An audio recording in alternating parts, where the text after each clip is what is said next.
How to sync your local files with Spotify on mobile. Hey everyone, welcome back to the channel. In today's video, I'm going to show you how you can sync your local files with your Spotify on mobile. This is super handy features if you have songs or audio files that aren't available on Spotify but you still want to listen to them on the go.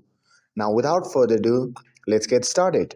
So first thing first, open up the Spotify app on your mobile and make sure that you are logged in with your account. Once you see the interface like this, simply tap on the profile icon shown on the top left corner. Now tap on Settings and Privacy. Once you are in the settings page, simply tap on the search icon shown on the top right corner and type local files on the search bar. Now tap on local audio files. And once you see the interface like this, see for the option named local audio files. Once you have found that option, simply toggle on that option. And that's it. You have successfully synced your local audio files with Spotify. I hope you found this video helpful. If you found this video helpful, don't forget to like, share, and subscribe to get updated for more videos.